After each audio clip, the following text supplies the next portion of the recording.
Right. Thank you. You can be seated, everybody. Before the judge ever said the number 70 to 75 years, this case had already turned Painesville into a hunting ground. Prosecutors say 19-year-old Avion Gaines and his family spent June 7, 2025, chasing 20-year-old William Will Sheffy Jr. through town, boxing in his car at busy intersections, and turning a quiet Saturday near a community block party into a moving ambush. By the time Will's vehicle rolled to a stop at North State Street and Rockwood Drive, he'd been shot behind the wheel and left to die in traffic, just blocks from families and kids enjoying the evening. Investigators say this wasn't random. It wasn't a drive-by gone wrong.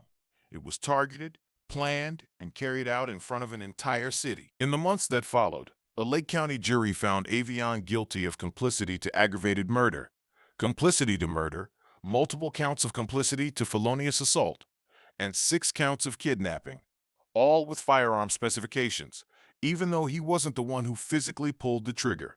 And when he finally stood in front of Judge Jeffrey Ruppel, the court made it clear they believed he helped turn downtown Painesville into a war zone that night. But before we get into exactly what the judge said, how the sentence was stacked to reach 70 to 75.5 years to life, and why the court compared this to treating the streets like a video game, if you're new here, take a second to like this video, subscribe to the channel, and turn on your notification bell so you don't miss the next breakdown. Now let's get into what happened in court on the day Avion Gaines was sentenced. Ms. Blake? Thank you, Your Honor. We're here today in State of Ohio versus Avion Gaines, case number 25 CR 964. Your Honor, the matter is set for sentencing today. Previously, we did have a jury trial in this matter, and the defendant was found guilty of a number of offenses. A pre-sentence report was ordered and has been completed. The State of Ohio has had an opportunity to review that pre-sentence report. The defendant is present. He is represented by counsel, Ms. Mary Catherine Corrigan. Your Honor, the State of Ohio is prepared to proceed to sentencing here today. And if the court would like, I could outline the guilty findings that occurred as a result of the verdict in the jury trial, if the court would like me to do that at this time. Yeah, go ahead, please. Your Honor, as a result of the jury trial in this matter, the defendant was found guilty of count 2, complicity to aggravated murder, an unclassified felony. He was found guilty of count 3, complicity to murder, also an unclassified felony, and count 4, murder, an unclassified felony. The defendant was found guilty of complicity to felonious assault in count 5, a felony of the 2nd degree. The defendant was found guilty of count 6, complicity to felonious assault, also a felony of the 2nd degree. The defendant was found guilty of count 7, complicity to felonious assault, a felony of the 2nd degree. The defendant was found guilty of complicity to felonious assault, a felony of the 2nd degree, in count 8. Additionally, Your Honor, count 9, kidnapping, a felony of the 1st degree, the defendant was found guilty. In count 10, kidnapping, a felony of the 1st degree, the defendant was found guilty. The defendant was found guilty of count 11, kidnapping, a felony of the 1st degree. The defendant was found guilty of count 12, kidnapping, a felony of the 1st degree. The defendant was further found guilty of count 13, kidnapping, a felony of the 1st degree, as well as count 14, kidnapping, a felony of the 1st degree. Your Honor, with respect to all of those counts, there were 1-year firearm specifications attached to those as well. The defendant was found guilty of the attached firearm specifications as well. Your Honor, at the appropriate time, the state is prepared to outline its position with respect to merger whenever the court would like me to do that. I think now's the appropriate time. Okay, thank you, Your Honor. With respect to merger, in this case, Your Honor, the State of Ohio would cite to State v. Ruff, 2015, Ohio 995, which I think the court is familiar essentially with the 3-part merger test as it relates to the act itself, the import or harm, and the animus and or motivation for the defendant's conduct. Based on State v. Ruff, Your Honor, the state's position is merger would essentially be outlined as follows. Counts 4 and 3 would merge into count 2. State of Ohio would elect to proceed on count 2. Count 9 would merge into count 10, and the state would elect to proceed on count 10. Count 11 would merge into count 12. The state would elect to proceed on count 12, and count 13 would merge into count 14. The state would elect to proceed on count 14. So with respect to merger, Your Honor, that's the state proceeding on count 2, count 5, count 6, count 7, count 8, count 10, count 12, and count 14. The state believes under Ruff that with respect to the felonious assault counts, those are all separate victims. With respect to the kidnapping offenses, there are 2 separate victims, and also the decedent in this case, Will Sheffy. However, under Ruff, the state believes that there's a separate animus, a separate import, and certainly separate conduct for each one of those offenses. The harm that resulted was different in every one of them. As a result, the state believes that those offenses do not merge within themselves in any way. Additionally, the state is aware that the court has to address any merger with respect to firearms in this case. The state would cite to State v. Beatty, 2024, Ohio 5684, and ask that the court proceed under the same transaction test with respect to firearms, or firearm specifications, I should say. And the state would ask that the court elect 2 counts to proceed on. That would essentially mean those firearm specifications would be consecutive to each other. The state would suggest count 2 and count 12 or 14 with respect to the firearm specifications, Your Honor. Thank you. All right, thank you. So, Ms. Corrigan, first of all, do you agree with the merger analysis? I do agree with the merger analysis, Your Honor. Okay, thank you. Including the firearms funds. Okay. Would you like to say on behalf of your client? Thank you so much, Your Honor. Your Honor, at this juncture, we are asking the court to impose concurrent terms of incarceration and impose a minimum sentence of 22 years to life in prison. In support of that position, I would ask that the court look first to the Ohio Revised Code, Section 292911, Purposes and Principles of Felony Sentencing. The purposes and principles of felony sentencing are to protect the public from future crime by the offenders and to punish the offenders and to promote the effective rehabilitation of the offender using the minimum sanctions that the court determines can accomplish those purposes. Your Honor, in this situation, I believe that the minimum sanctions available to the court, which is 22 years to life, is more than appropriate to accomplish the purposes and principles of felony sentencing. Specifically, Your Honor, my client is 19 years old. If you were to impose a term of incarceration of 22 years to life in prison, that would indicate that the earliest he would be released from prison, he would be approximately 41 years old. I have been working in the post-conviction field for many years, and I have never once seen somebody be released at a first parole hearing. He would more likely be well into his middle age, if not elderly, should he ever be released from prison, if his first parole eligibility is in 22 years. That absolutely protects the public from any future crime by Mr. Gaines. Additionally, at that juncture, even if he were to serve only the 22 years, Mr. Gaines would have spent more than half of his life incarcerated at the Ohio Department of Rehabilitation and Corrections. That is all of the relevant time that he would have had to be young, that he would have had to build a family for himself, that he would have had to build a career for himself. He would have come out having spent more than half of his life incarcerated, and that is absolutely a punishment that can be accomplished using the minimum sanction available to this court, which is, say, 22 years to life. And again, of course, the last principle and purpose, which is to promote the effective rehabilitation of the offender using the minimum sanctions. Your Honor, my client has a meaningful opportunity of parole, which is to say, beginning at 22 years to life, he has an incentive to take the programming available to him through the Ohio Department of Rehabilitation and Corrections and to build a life for himself, not only on the inside of the institution, but an ability to come out and be a productive member of society on the outside. So with that, Your Honor, I do believe that a 22-year to life sentence would accomplish the goals required by 292911. then asked the court to look to 29-29-12, which is the seriousness and recidivism factors, specifically under subsection B of that code. The sentencing court shall consider all of the following that apply to the offender, the offense, or the victim in constituting an offense to become more serious than normally for this offense. Obviously, Your Honor, at this juncture, I'm speaking primarily to the aggravated murder count.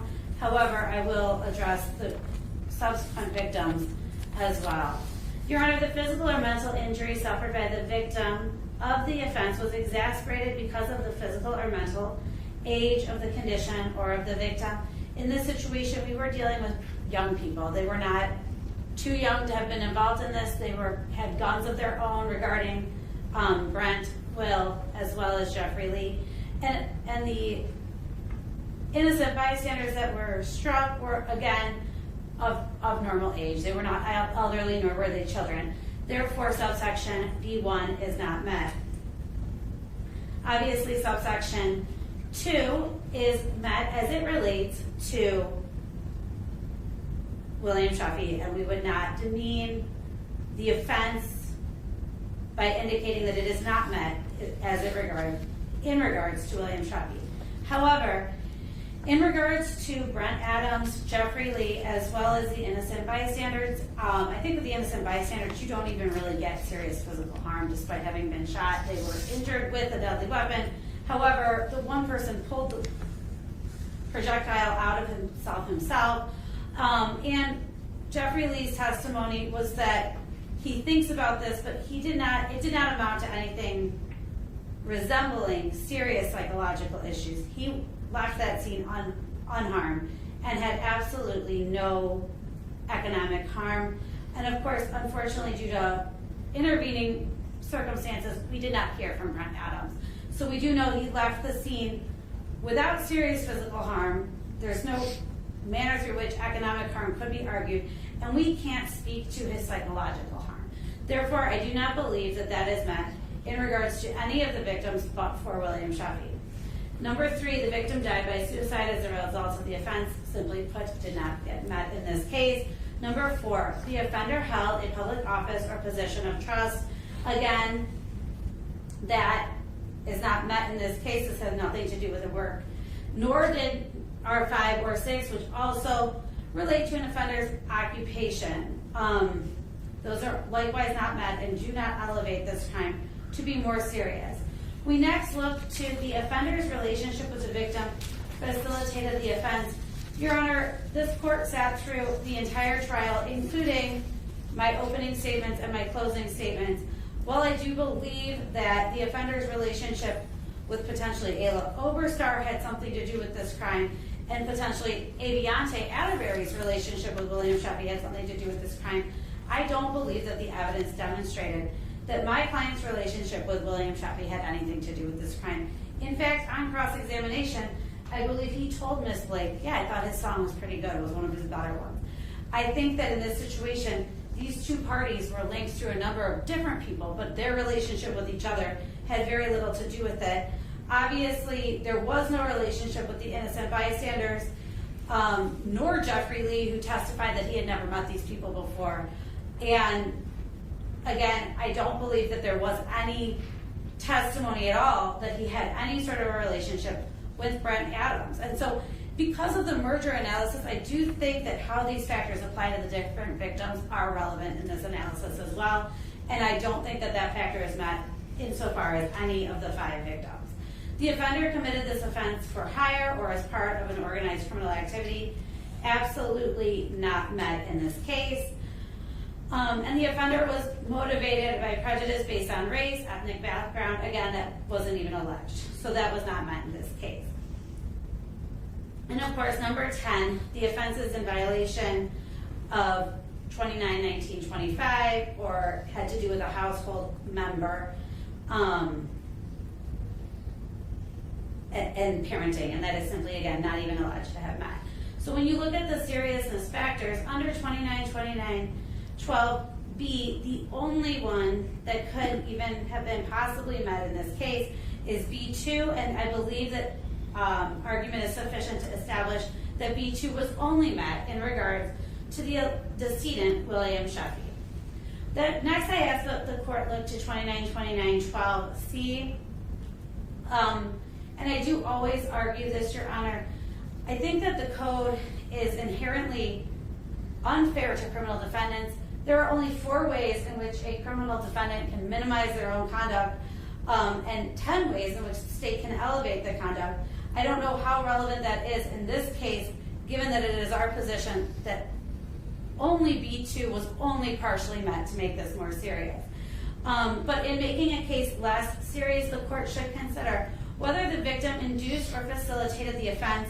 My client's position, my client's testimony has always been that they went to Rainforest Village that day intending to fight, and that the victim group, William Sheffy, Brent Adams, brought guns to a fist fight. So I do think that that element is met, certainly in regards to any counts relating to Will or Brent.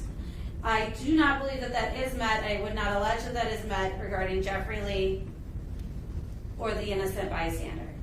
In committing the offense, the offender acted under strong provocation. In this situation, Your Honor, while my client was not alleged specifically as to the complicity to aggravated murder count to have been the primary offender, his brother, Avion Gaines, I believe, is a primary offender, and I do believe the primary offender acted under strong provocation. This situation had been going on all day. At the court again sat through the trial. The victim group brought guns to a fist fight. Then they drove past my client and his brother's grandmother's house. So I do think that if you cannot find that Avion acted under strong provocation, and I don't think you should because it is our position he did not act, I think in this situation you could certainly find that Avion Gaines did act under strong provocation, which again meets this element.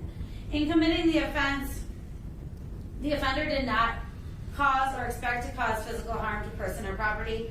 Avion did, again, waive his Fifth Amendment right to remain silent, and he testified on his own behalf that they were expecting to, quote, catch work, that is to say, go fisticuffs with each other, and I do not believe that he expected to cause any physical harm to any of these people, even if they were engaged in a physical wrestling type brawl. And then lastly, there are substantial grounds to mitigate the offender's conduct, although the grounds are not enough to constitute a defense. In this case, Your Honor, we absolutely believe the offender's conduct to have been mitigated and did enough to constitute a defense. Obviously, we had an entire trial. It is our position that my client's involvement in this case ceased before Lakeisha Jackson, Aviante Atterbury, and Zaida Jackson exited their vehicles on North State Street. So I don't know that that is entirely met in this case because we do believe we mounted a full defense. Your Honor, regarding the imposition of consecutive sentences in this case, obviously I've argued substantially for a minimum sentence of 22 years to life. However, it is not lost on me that there are many counts that could be run consecutive in this situation. Judge, in order to impose consecutive findings, this court would need to find that consecutive findings are necessary to protect the public or punish the offender. Your Honor, I would incorporate the arguments I made a moment ago relating to 292911, and that the sentences would not be disproportionate to the offense committed. Your Honor, my client was convicted on that aggravated murder count of a complicity theory. He is absolutely not alleged to have been the primary aggressor on that particular count, which is where the state has elected to proceed at sentencing. Your Honor, I've also made arguments as to why these crimes are less serious, and so I do believe that consecutive sentences would be disproportionate to the offense committed.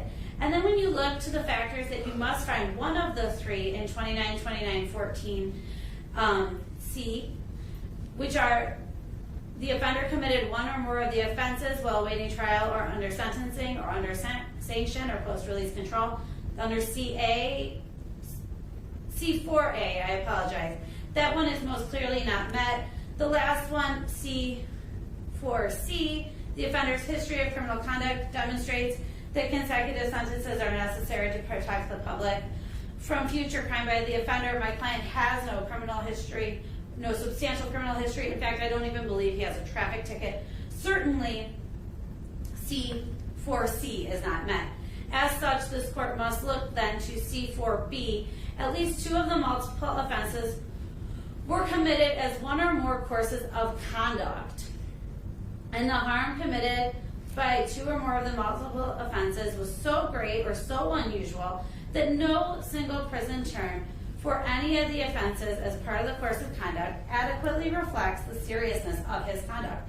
And I simply think, for all of the reasons I made regarding 292911 and 292912, that the court cannot in good conscience find that 292914 C4B fits in this situation. There certainly, it is our position that the day was separated in different instances, and that my client's conduct ceased prior to the homicide of Will Sheffy and the kidnapping of Brent Adams and Jeffrey Lee. Your Honor, as such, I've gone through all the legal justifications for my request for 22 years to life.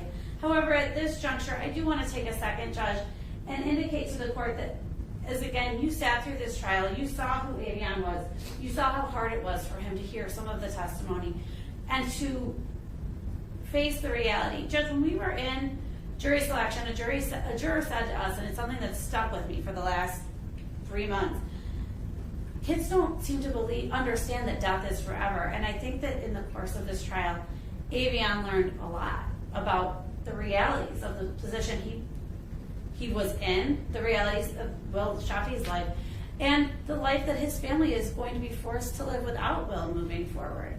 I think that my client took the stand, he waived his Fifth Amendment rights to remain silent, and he told the court, I never meant for this to happen. This is not what I thought was going to happen. And I think that if you looked even to the testimony of Solomon Gaston, you would see that he also seemed to have been taken off guard by how far out of hand things went. And I would ask that the court take into account the genuine remorse that my client has expressed while maintaining his complete innocence for the loss of life in this case, specifically as it relates to William Sheffy. Your Honor, Avion Gaines is 19 years old. He graduated from high school. His parents are divorced. He was raised primarily by his mother, who has been in and out of the prison system at least once prior to this case. Judge, I think that my client was, I don't want to use the word victim in this situation, but to some extent victimized by his circumstances. His mother is also a defendant in this case. His aunt is a defendant in this case. His cousins, his older brothers, all these people that he looked up to, his mother's girlfriend, essentially his stepmother, they're all involved in this. My client has tried so hard to elevate himself out of this life that these people have built for themselves, but this is who he had to help him grow up. Roberta Gaines, Lakeisha Jackson, Xavier, Aviante, and those are not any sort of a role model for an 18-year-old child to look up to see. That is who he had. As you can see, Your Honor, as I indicated, he did waive his right to remain silent. He said it right in the pre-sentence investigation. I never meant for this to happen. I'm sorry for the loss of Will. And there's not much more I can say. As I said, indicated, you sat through the trial. We believe my client continues to assert his innocence. We are, at the appropriate time, going to ask that the court allow me to withdraw as counsel and appoint new counsel for appeal, and I can do that at the end of the hearing if you'd like. But notwithstanding his desire to continue to fight this case, my client is genuinely sorry for the loss of Will Sheffy's life. I'd ask that the court continue to consider that my client was not the shooter in this case. Thank you. I believe he'd like to make a statement. Okay, so Mr. Gaines, before your sentence, you do have an opportunity to address the court. What would you like to tell me today?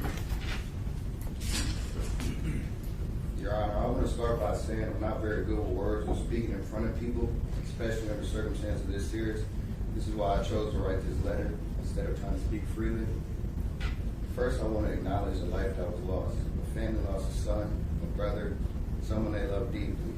And I think about that often. And I don't want anyone to think I take that loss lightly. No matter what happens to me, another family is hurting, and I understand that. I just want to apologize and let it be known that this was not my intention. Thank you, Ron. All right, thank you. You know, one thing I never understood is you said you wanted to fight. How tall are you? How tall am I? Yeah. About 5'9", 175? 5'9", something like that. Yeah, about 175. Mr. Sheffy is about 5'3", 103. Yeah. Yeah, that's about how big he was. I mean, he All day you was said you wanted to agreeing fight. with it. The man was agreeing with the risk approach. That's why we met at the apartment complex. Frank, I just never understood that. When you said you wanted to fight. Well, I mean, how I see that, it'd be equivalent of NFL linebacker saying, Mr. Gaines, you want to fight? It wouldn't be much of a fight, would it? I mean, he wanted it also as well. Apparently he didn't want it because he ran from you all day, didn't he? I mean, the cause so. Anything else you'd like to tell me? No, Your Honor. Thank you. I will say on behalf of the defendant, I received a couple, frankly, very powerful and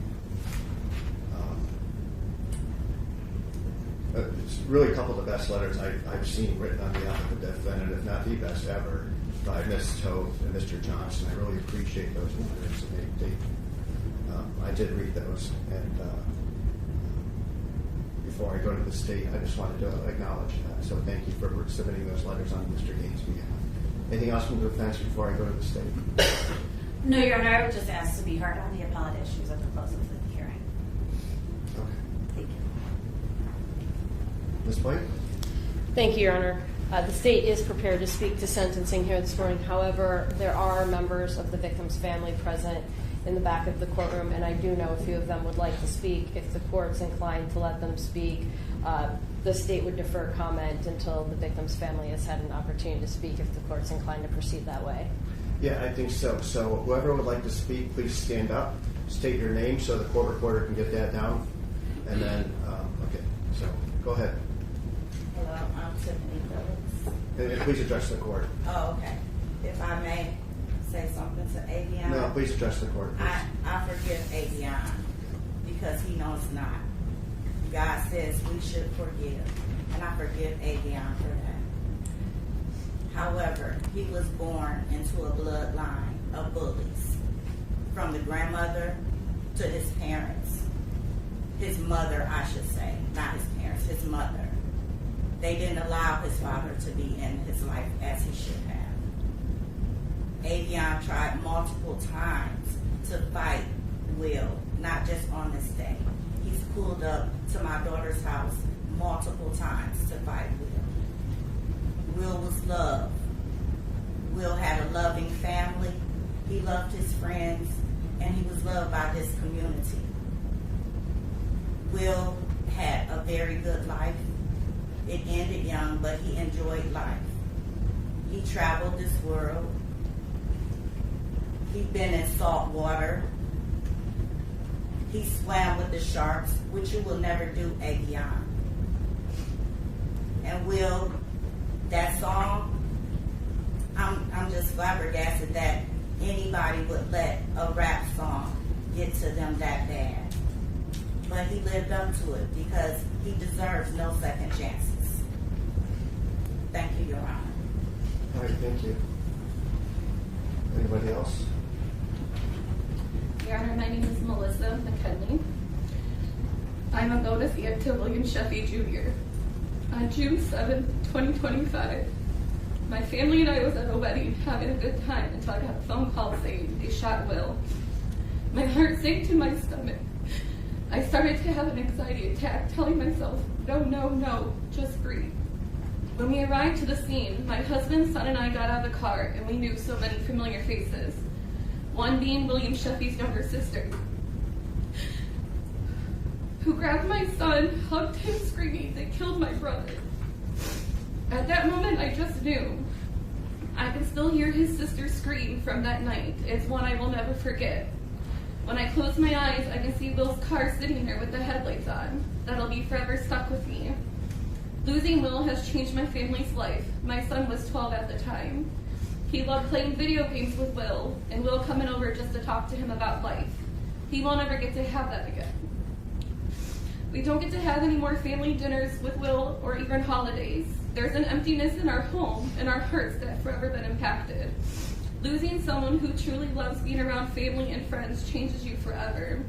Our hearts will forever be broken. William will forever be missed, talked about and remembered for what he truly was. A great young man who was loved by so many. Thank you. Thank you. Anybody else? Good morning. My name is Caroline Smith. Will and my son Keyshawn were best friends since second grade. They played sports together, went to prom together, and graduated together. They literally hung out every day. The devastating impact that the loss of Will has had on my life and the lives of those who love him. No parent should ever have to bury their child. The day Will was taken from us changed my life forever. Will was more than a victim in this case. He was a son, a brother, a friend, and a person who was loved deeply. He had hopes, dreams, and a future that was taken away. I miss his smile, his voice, and the simple memories we shared together. Those memories are all we have now. Judge, I ask you to give Avion the max sentence for what he did to William. Thank you. Thank you. Anybody else? Ms. White? Thank you, Your Honor. The state of Ohio is asking for the following prison term in this case. The state is asking that you impose an aggregate minimum prison term of 70 years to 75.5 years to life in prison. And the state would ask that you do that as follows. With respect to count 2, complicity to aggravated murder, the state is asking for 30 years to life. Count 5, complicity to felonious assault, the state is asking that you impose 8 years. On count 6, complicity to felonious assault, the state is asking that you impose 8 years. Count 7, complicity to felonious assault, the state is asking for an 8-year prison term. On count 8, complicity to felonious assault, the state is asking for an 8-year prison term. On count 10, kidnapping, the state is asking that you impose 11 years in prison. On count 12, kidnapping, the state is asking for an 11-year prison term. And on count 14, kidnapping, the state is asking for an 11-year prison term.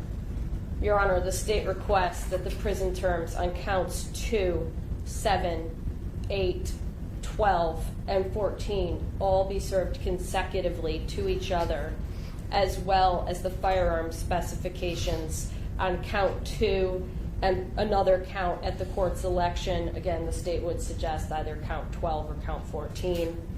The state would request that the prison terms on count 5, 6, and 10 be served concurrently to each other and concurrent to the prison term imposed on counts 2, 7, 8, 12, and 14.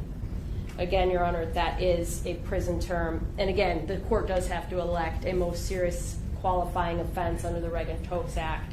As a result of that, if the court does that on one of the kidnappings, that would be for a cumulative or aggregate total of a minimum term of 70 to 75.5 years to a maximum of life in prison. Your Honor, it continues to astound the state to hear not only the defendant today, but the defendant group in general in these cases continue to suggest that Will Sheffy wanted this. That has been a prevailing theme in all of these cases. And here we are at sentencing. And here we are again hearing that Will wanted this. What we saw was very, very different. The defendant, he is the reason this conduct started on June 7th. He engaged in a day-long course of conduct that involved stalking Will Sheffy. And when Will would not comply with what the defendant wanted to do, the defendant escalated his conduct, he escalated the number of people he had in support of him, and he escalated this to firearms. Seemingly, because he was upset about a song, or Will being with his ex-girlfriend, or even the clothes that he was wearing, in which Will would make jokes about. Your Honor, throughout the course of the day, the defendant involved himself, and again was the lead, in multiple acts of violence directed at Will and his passengers. And speaking specifically about the final moments of Will's life, it was the defendant that set that into motion through his communications with Will Sheffy. And then the defendant got into his own car. He was a driver.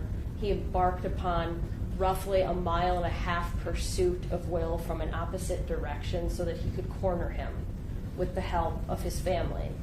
And when he did that, Your Honor, he drove head on at Will Sheffy at Erie and Rockwood, certainly forcing him and restraining his liberty. It is the reason Will was forced down Rockwood. And if that wasn't enough, then the defendant completed this behavior by blocking Will from behind and providing a firearm to his family member, Zyber Jackson. The defendant behaved as though he and his family were in charge of Paynesville City and the law was whatever they wanted it to be. And it was Will Sheffy's job to comply. Your Honor, state sees this very differently than the defense, and I do respect Ms. Corrigan's arguments, but there's a complete lack of remorse here. Even today, we hear that Will wanted this. The defendant appears most sorry for what he himself has lost, his own life, and the opportunities that he won't get to pursue now. Throughout the pre-sentence report process and through his comments here today, he has never once used the name Will or Brent. And these are people that he knew his whole life. He knew Will Sheffy his whole life. These are Paynesville City kids. They knew each other. There's a disregard for the victims in this case, and a disregard for the law, and a disregard for the Paynesville Police Department. Certainly in the shared purpose that he had with his family, not only did Avion Gaines participate in the murder of Will Sheffy, but he victimized Brent Adams, Jeffrey Lee, Alejandro Gonzalez Ramirez, and Juan Padilla Reynoso, as well as the general public who were just trying to go about their Saturday night in the city. The defendant organized with his family to bring about a certain result. He mobilized, he procured a firearm to engage in this event. That is not throwing hands. The defendant's relationship with the victim most certainly facilitated this offense. It is, in fact, his relationship with Will Sheffy that was most upsetting to him. And, Your Honor, the harm is the most extreme form of harm that the court, I believe, can see. The harm is far-reaching. Not only did it end Will Sheffy's life, but it changed the life of Brent Adams forever. And when you talk about the harm, Your Honor, I don't think the court has to look very far to see the harm that Brent suffered and the agony that Brent, one of Will's very best friends, was in on the video and on dash cam, and it was captured shortly after this incident. That is an agony that Brent never recovered from. This changed the life of Jeffrey Lee. This changed the life of Alejandro and Juan, two people just trying to go about their Saturday nights. We sit here and we talk about when the defendant should be eligible for parole, when he should be given an opportunity to have the chance to show that he is successfully rehabilitated, and when he may be able to make a contribution to the general public again. Well, Will Sheffy will never get that chance. The decisions the defendant and his family made took away that opportunity, and as far as the state is concerned, the defendant is deserving of a sentence commensurate with the loss of Will's life and the harm that he imposed upon Brent Adams, Jeff Lee, Alejandro Gonzalez Ramirez, Juan Padilla Reynoso, and the general public. Will's life ended at 20, and we're talking about whether the defendant should have a chance to resume his life at 40. Court saw a number of civilian witnesses testify throughout the course of this trial as well, Your Honor. And I can tell you that was only a small fraction of the number of people whose lives were impacted by the defendant and his family's behavior on this day. There was a significant number of people that the Paynesville Police Department and the state of Ohio spoke to during the course of this investigation and in trial preparation on these cases. Every single person expressed fear. Every single person expressed uneasiness and unrest that this could happen in a community like Painesville City. It's a small, close-knit community, a community that has long relied on each other and the good folks and the good neighbors of the community to do the right thing. The Gaines, Atterbury, Jackson family took it upon themselves to make Painesville City their own on the roadways and in their conduct on June 7th. And thankfully, because of the Painesville Police Department's around-the-clock efforts, not only were they apprehended, but the city is calm and justice has been restored and peace. And that is solely because of the Painesville Police Department's efforts. That had absolutely nothing to do with the Gaines family or the defendant, who have continued to behave as if they were entitled to engage in this behavior. The conduct and the attitude, quite frankly, as we sit here at sentencing today, is still shocking to the state. The victim's family has shown grace to the defendant, a grace that the defendant and his family never showed. Your Honor, with respect to the state's request for consecutive service, consecutive terms are necessary to protect the public from future crime or to punish the offender, and consecutive sentences are not disproportionate to the seriousness of the offender's conduct and to the danger the offender poses to the public. Additionally, at least 2 or more of these multiple offenses were committed as part of 1 or more courses of conduct, and the harm caused by 2 or more of these offenses was so great or so unusual that no single prison term for any of the offenses committed as part of any of the courses of conduct adequately reflects the seriousness of the offender's conduct. Your Honor, Avion Gaines and his family worked very, very hard to ensure this outcome. It took quite a bit of coordination. It took quite a bit of effort. It took an entire day. It took mounting up additional support, additional weaponry.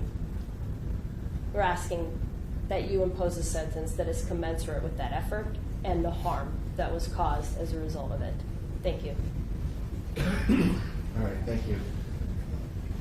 Before I proceed, I also want to acknowledge I've received several letters on behalf of the victim's family and friends, and I appreciate those as well. Before I get into the sentence, I just want to point out that, of course, these events that led to Will Sheffy Jr.'s death were easily preventable. Ultimately, the defendant and the co-defendant's actions were shocking and reprehensible. Unfortunately, no adult really stepped in to stop this outrageous behavior that continued throughout the day. Instead, the defendant and the co-defendants treated the streets of Painesville like it was some sort of video game, chasing William Sheffy throughout the day, beating on his car, driving recklessly, and ultimately engaging in conduct that pinned him in to prevent his escape and ultimately murdering him in cold blood. He was not the only victim that day, as indicated by the state. Brent Adams and Jeffrey Lee were in the car when they were shot at by the co-defendants. And 2 completely innocent people, Mr. Reynoso, Mr. Ramirez, were just going about their day when they were struck by gunfire by the defendant's co-defendants. As to Mr. Gaines, his actions helped create that situation with the bantering back and forth throughout the day with Mr. Sheffy. He could have simply ignored it. Instead, he took the opportunity to arm himself that day with a gun, later used by his cousin, Xavier Jackson. Mr. claims he didn't want any of this to happen, but frankly, that lacks credibility with the court based on his conduct while at the corner of Rockwood and State Street, where he follows William Jim Sheffy, prevents a realistic chance of escape, and hands a firearm to the co-defendant Xavier Jackson. As indicated by the court earlier, the defendant wanted to fight. Frankly, the court did not understand that throughout the day, why that would even be possible, and the fact that, frankly, the defendant is much larger than the victim, Mr. Sheffy. And I do agree with what the state said. I do think Avion Gaines does show remorse, but I'm not sure it's what happened to William. I think it's for the consequences he now faces. So with respect to the court, I've considered the record, the oral statements made. As it's indicated, I reviewed the victim impact statements, reviewed the pre-sentence report and investigation.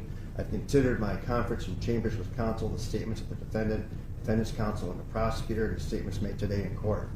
I've also considered the overall purposes of felony sentencing, pursuant to revised code 2911, which is to protect the public from future crime by this offender and others, to punish the offender, and to promote the effective rehabilitation of this offender using the minimum sanctions the court determines to accomplish those purposes without imposing an unnecessary burden on state or local government resources.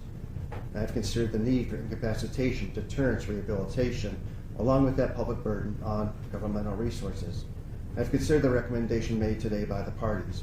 I reasonably calculated the sentence to achieve the overriding purposes of felony sentencing, to be commensurate with, not demeaning to, the seriousness of the offender's conduct, its impact on the victims, and to be consistent with sentences imposed for similar crimes committed by similar offenders. Using my discretion to determine the most effective way to comply with the purposes and principles of felony sentencing, I have considered all the relevant factors, including the seriousness factors in B and C of Revised Code 292912, and recidivism factors in D and E of Revised Code 292912. With respect to the seriousness factors in 292912, factors being more serious than conduct normally constituting the offense, as outlined, the victims of the offense did suffer serious physical, psychological, or economic harm as a result of the offense. Of course, Mr. Sheffy lost his life. Mr. Lee had clear psychological trauma as a result of the incident. Mr. Reynoso, or Mr. Ramirez, who also testified, also suffered serious psychological or physical harm. With respect to recidivism factors, the only factors that would weigh in this particular case would be in favor of the defendant being no prior juvenile adjudications or no prior criminal convictions. Of course, the court will find the prison is consistent with the purposes and principles of felony sentencing. Defendant is not amenable to available community control sanctions. Defendant shall serve first a mandatory prison term of 1 year on the firearm specifications in count 2 and count 12. Those are each 1 year firearm specifications. This must be served prior to and consecutive to any of the other counts. With respect to count 2, the court further determines the defendant shall be imposed for a term of 30 years to life as to count 2. Defendant is also to serve indefinite prison terms of the minimum of 8 years on count 5, 6, 7, and 8. And that would be a minimum of 8, a maximum of 12. Count 10, court sentences the defendant to 11 to 16 and a half years. Those are the kidnapping charges. As well as count 12 and 14 are also 11 to 16 and a half years. So counts 5, 6, and 10 are to be concurrent. The most serious of those the court finds is going to be count 12. Counts 2, 7, 8, 12, and 14 are consecutive.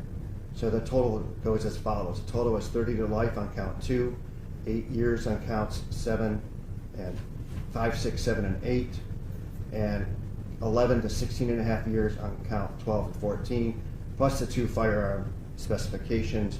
So the total prison term is 70 to 75 and a half years to life in prison.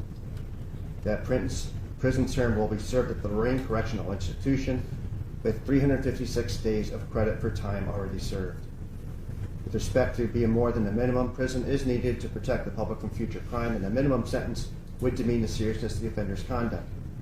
With respect to consecutive service, it is necessary to protect the public from future crime or to punish the offender is not disproportionate to the seriousness of the offender's conduct and the danger the offender poses to the public, as well as under 292914C4B, at least 2 of the multiple offenses were committed as part of 1 or more courses of conduct, and the harm caused by 2 or more of the multiple offenses so committed was so great or unusual that no single prison term for any of the offenses committed as part of any of the courses of conduct adequately reflects the seriousness of the offender's conduct, as well as the offender has committed the worst forms of the offense, and the offender poses the greatest likelihood of recidivism, making maximum sentence appropriate. With respect to financial sanctions, in accordance with 292918, the court's not going to impose a fine, but the court is ordering the defendant to pay the cost of prosecution. Because some of the sentences do not include the life tail, post-release control is mandatory for the court to state. Post-release control is part of the sentence for at least the kidnapping, felonious assault charges. You'll be on a period of post-release control for a minimum of 2 years up to 5 years as determined by the adult parole authority. Now, if you were placed on post-release control, violating the conditions of your post-release control, the adult parole authority is allowed to impose more restrictive post-release control sanctions, or they can return you to prison for up to 9 months for each violation, up to a maximum of half of your stated prison term. If your violation of post-release control is a new felony, you may be prosecuted for that new felony, and the court which you are being prosecuted for the new felony may impose an additional consecutive prison sentence for a post-release control violation.